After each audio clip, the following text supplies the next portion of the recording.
Well, this is an excerpt from my recent book, Light of the Aumakua and What Our Ancestors Know. There's a pretty big misconception of what mana is, and there's a confusion between mana and spirit. Well, they're interconnected, but they're not the same. Mana is not uhane, the spirit, and spirit is not mana. Mana is the power that drives us. Spirit is who we are, what we are. To be of strong mana, one's spirit is strong, and vice versa. One cannot exist without the other. The happiness of your spirit depends on your mana. Without mana, one cannot be happy or satisfied. A person's mana can get depleted by giving it away or through dour deeds. A person must know themselves to be happy. When one knows oneself, the mana flows better, and then happiness comes. And this is why one must know their history, because when one knows their history, only then can they become complete and know themselves. One cannot fake it. You can't lie about it. Mana cannot be judged by a person's self. A sick man can be of high spirit. High spirit may cheer others, and this brings mana to that person, as good brings good. One who's filled with mana is considered powerful. It's how one uses this power that truly defines personal power. The continual expression of anger is not power. Anger depletes mana. It dishonors mana. Being mean does not mean being powerful. Intimidation does not make one powerful. Anger does not make one more powerful, nor does the display of it. All of these things dishonor the self and deplete mana. One is powerful when they are relaxed, confident, and happy. I just want to add here a little bit about our emotions. I count 8 of them: joy, trust, surprise, sadness, disgust, anger, fear, and anticipation. Some will designate emotion as good or bad. There's no good or bad. As I said, only your expression of emotion is what affects your mana. Naturally, the expression of some will uplift those around you, and expression of other emotions will probably bring others down. Use care in how you relate to others.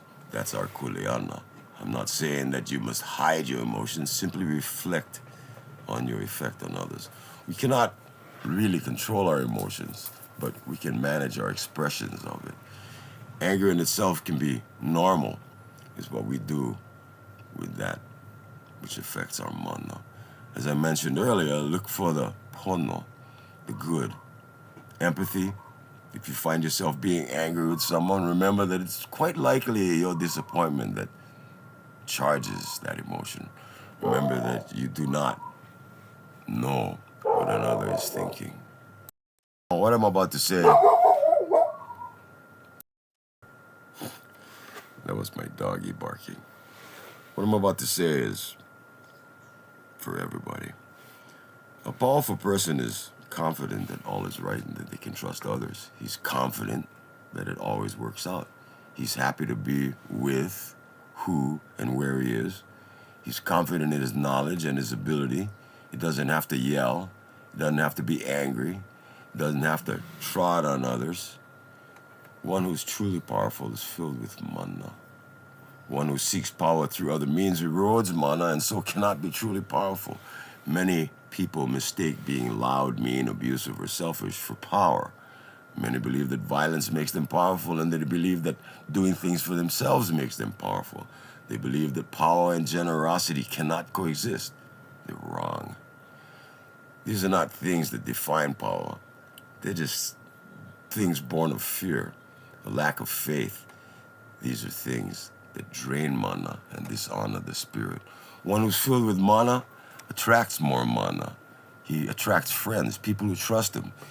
He, in turn, will be able to trust them as well. Mana builds. One who's filled with mana knows his history. He knows his path. He knows his ancestors.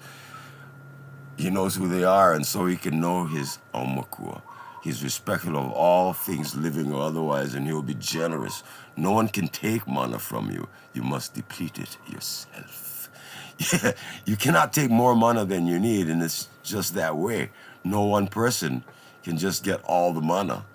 Everyone can gather mana, and the more one gives, the more one gets. It's limitless, and just so, the most powerful ones are powerful because of the mana. And to get that mana, one must do good things. So no evil person could ever be the most powerful.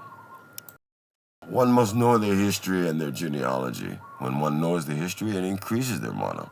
How can one direct into the future if they don't know from where they come? There's a story of Aumakua, a demigod, Kupua, shapeshifter. He can take many forms: fish, trees, plants.